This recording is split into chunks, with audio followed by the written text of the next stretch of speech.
बोल जयकारा बोल मेरे श्री गुरु महाराज की जय। श्री अमर ज्योति दर्शन श्री प्रयागधाम। ये शुभ समाचार वाजु तरंगों के साथ भारत में पहुंच गया कि महाप्रभु जी बम्बई कृपा करेंगे। बम्बई से जैसे हर बार सर्वप्रथम श्री प्रयागधाम में ही शुभ आगमन होता था, यहाँ पर बाहर से भी महात्मा जन, भाइयां व संगतें इतनी आती जैसे कोई बड़ा पर्व मनाया जाता है। यहाँ पर संगतें काफी संख्या में एकत्रित हो गई। चारों ओर प्रसन्नता का साम्राज्य छा गया। श्री परमहंस अद्वैत मंदिर, प्रयागधाम सत्संग भवन, पावन सत्संग भवन तथा मार्गों को इस प्रकार की रिमझिम करती हुई लाइटों से सजाया गया। ऐसा लगता था जैसे श्री प्रयागधाम की धरा आसमान में स्थित हो गई हो। अंबर चंदोआ बनकर टिमटिमाते सितारों से जड़ित आभा निरखा रहा था। प्रतीक्षा, परीक्षा और प्रतीक्षा, महाप्रभु जी ने ये कैसा खेल रचाया है। बम्बई में पहुंचकर उदयपुर जाने का कार्यक्रम बनाया है। क्या अभी वियोग की घड़ियां समाप्त होने में कमी रह गई थी? इन्हीं ख्यालों में डूबकर वह आपस में चर्चा करती। उधर विदेश से आए हुए यात्री भी श्री प्रयागधाम पहुंच चुके थे। सबको 2 घंटा गेहूं साफ करने की सेवा के लिए आदेश दिया गया। सब एकत्रित होकर सेवा कर रहे थे। एक सत्संगी बाई जी ने भजन आरंभ किया, दयालु मिला न तेरे नालदा। बाई भक्ति पूर्णानंद जी ने उसे चुप करवाते हुए बाई ध्यान पूर्णानंद जी को प्रेम भरा उल्हाना देते हुए कहा, बाई जी, ये श्री गुरु महाराज जी ने हमारा क्या ख्याल किया है? अभी कहीं और जाने का प्रोग्राम तो नहीं बना लिया? बाई जी ने सत्संग देना आरंभ किया। सबका ध्यान और कान इस ओर लग गए। सबने उनको कहा कि जरा माइक मंगवा लो ताकि हम भी कुछ सुन सके। माइक के आने पर फिर सत्संग आरंभ हुआ। परंतु सत्संग के बीच में ही बाई जी ने कहा कि इस समय ज्ञान ध्यान की परिभाषा हमें समझ नहीं आ रही। हम तो केवल यही जानते हैं कि केवल हमें महाप्रभु जी के दर्शन चाहिए। आप कृपा उन्हीं को सम्मुख प्रकट करके दिखाएं। संत दादू दयाल जी ने भी इस विषय में लिखा है दोहा, दादू मैं बिशियारी मंगती, दर्शन देहु दयाल, तुम दाता दुख भंजिता, मेरो करहु संभाल। तू है तैसा प्रकाश कर, अपना आप दिखाए, दादू को दीदार दे, भल जाऊं विलब न लाई। एक प्रेमी अपनी हार्दिक अभिलाषा की पूर्णता के लिए श्री चरणों में यही विनय करता कि भगवान, आपका नाम दुख भंजन है। मुझ याचक को शीघ्र ही दर्शन देकर मेरी संभाल करो। आप सर्वज्ञ हैं, मैं बलि जाऊं। आप स्वयं को प्रकट कर श्री दर्शन देने में विलंब ना कीजिए। बाई जी, रमेश टीचर से कहो कि इस बार वह श्री अनंतपुर वासी गुरुमुखों के लिए कोई ऐसा साधन बनाए जिससे इतनी सारी संगतों के मध्य उनकी भी पहचान हो सके। क्या करे, कहाँ से लाए मीरा जैसा प्रेम? हर समय प्रकट होकर श्री दर्शन से कृतार्थ करते थे। कहाँ से लाए वह राधा का प्रेम जो स्वयं ही भगवान कहते थे, राधा बिना कृष्ण आधा। त्रेता में सुतीक्ष्ण मुनि, शबरी तथा कई ऋषि मुनियों के प्रेम पाश में बंधकर श्री दर्शन देने गए। द्वापर की रास लीलाएं तथा कुब्जा मालिन की कथाएं पढ़ने सुनने से यही पता चलता है कि भगवान प्रत्येक प्राणी की प्रबल भावना को तत्काल पूर्ण करते आए हैं। हमारे दिल की भी यही प्रबल मांग है कि चाहे वह जिस रूप में आए, अपना वायदा निभाए। महाप्रभु जी के श्री चरणों में विनय भिजवा दो कि अब सब कार्यक्रम स्थगित कर शीघ्र ही हमें श्री दर्शन देने का कष्ट करें। उन बाई जी के आंतरिक प्रेम उद्वेग ने सबके हृदयों में हलचल मचा दी। उस समय सबकी आंखों से प्रेम अश्रु बहने लगे। सबके हृदय ने आनंद तिरेक मूक वाणी से कहा, सचमुच प्रेमी हृदय ने प्रेम का स्वरूप प्रकट कर दिखाया है।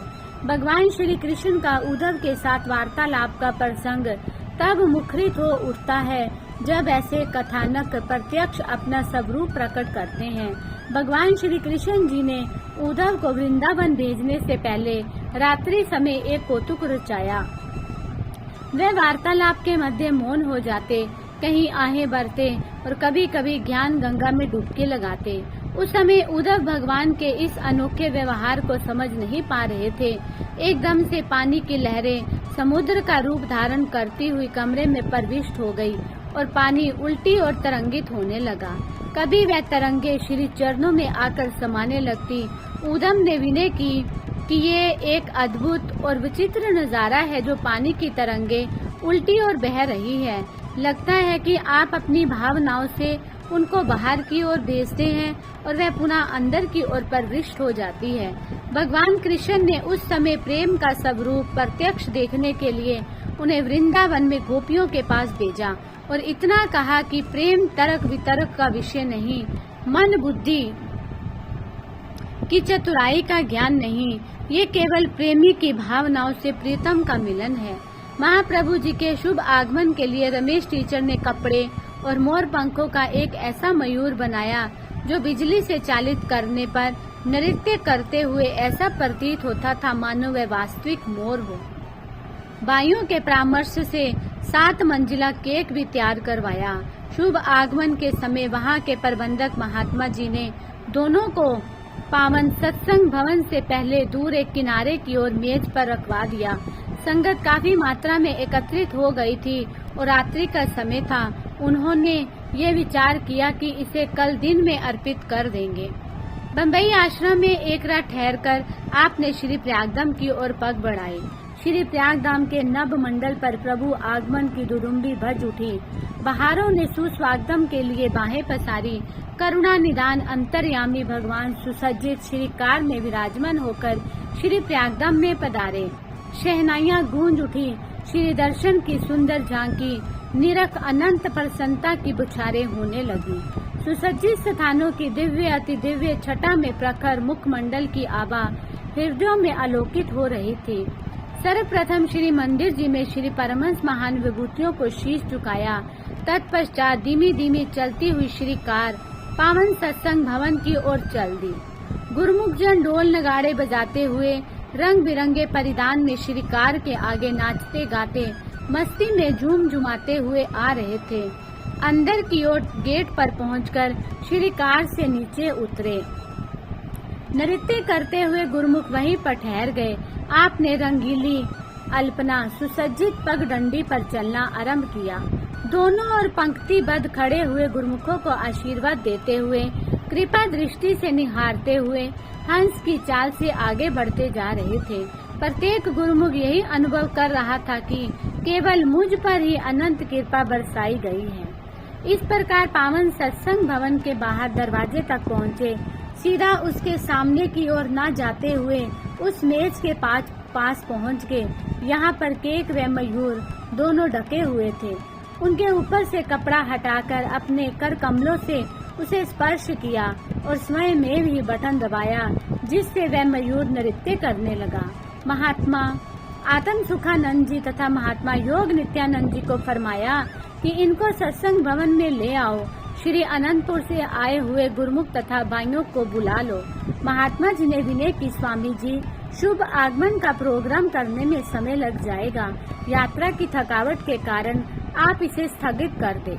श्री मौज में आकर आपने फरमाया, ये प्रेम प्रसंग है, आपके कार्यक्रम को भी समय दिया जाएगा।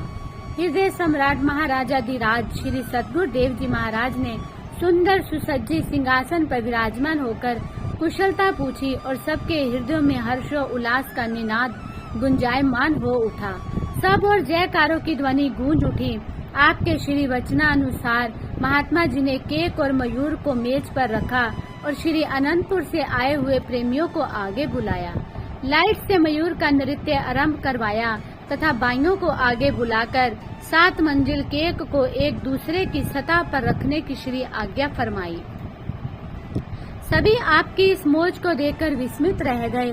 एक और तो उनके दिल में आश्चर्य हो रहा था कि किसके प्रेम में आप पहले उन्हें कृतार्थ कर रहे हैं। दूसरी ओर महाप्रभु जी की मुस्कुराहट, मयूर की सुरीली आवाज तथा नृत्य अनायास ही आकर्षित कर प्रेम अमीय का रसपान करा रहा था।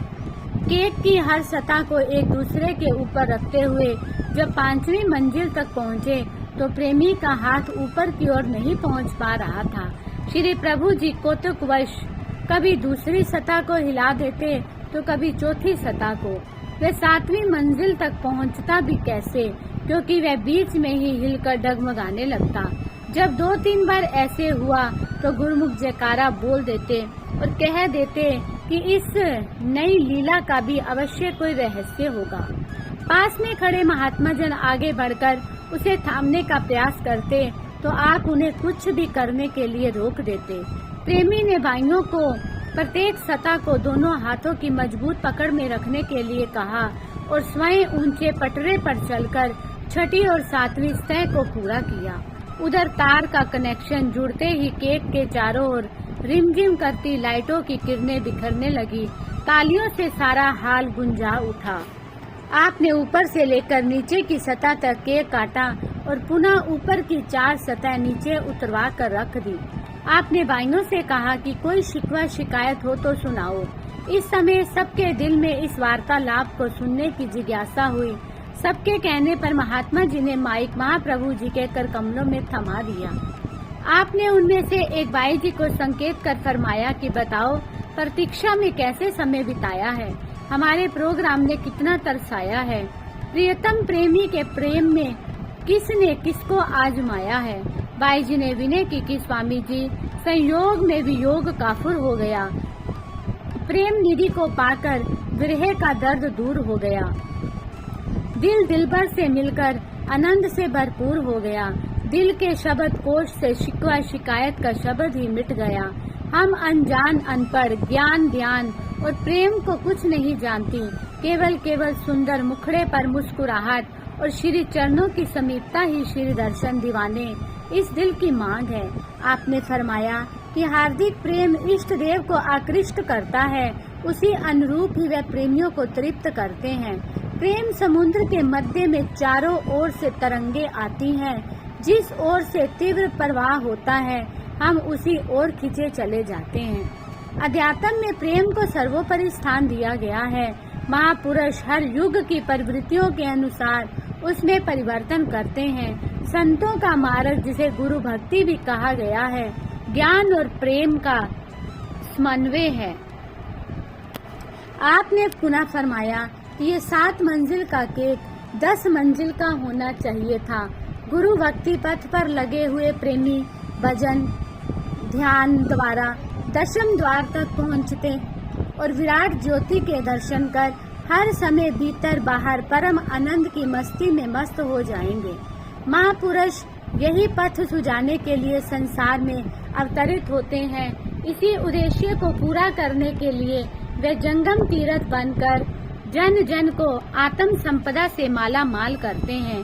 ऐसे प्रवचना अमृत के अनमोल निधि को पाकर सब निहाल हो गए और माथा टेक कर अपने स्थान पर जाकर बैठ गए।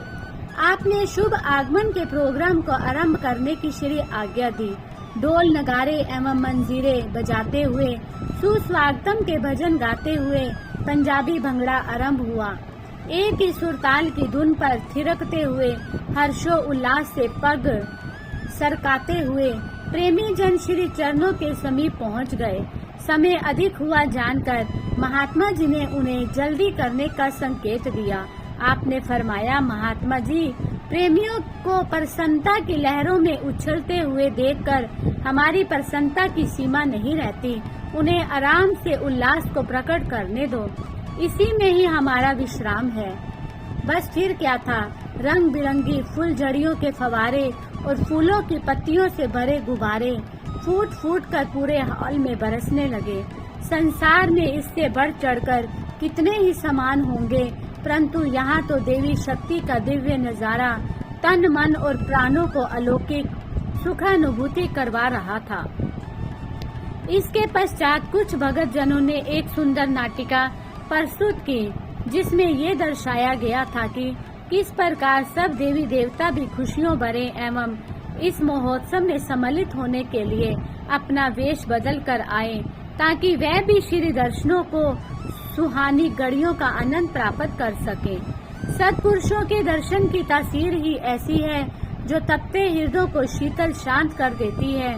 सौभाग्यशाली जीवों को ही श्री दर्शन एवं वचनों की अमृत रस धारा में मज्जन करने का स्वर्णिम अवसर प्राप्त होता है।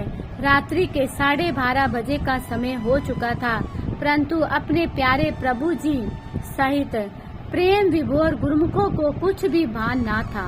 आपने अपनी श्री मौज को प्रकट करते हुए फरमाया, प्रेमियों की हार्दिक चाह को पूर्ण करने के लिए 3 दिन तक इस समागम का आयोजन होगा। बाहर से आए हुए सभी गुरुमुखों को पत्र पुष्प अर्पित करने का सुअवसर मिलेगा।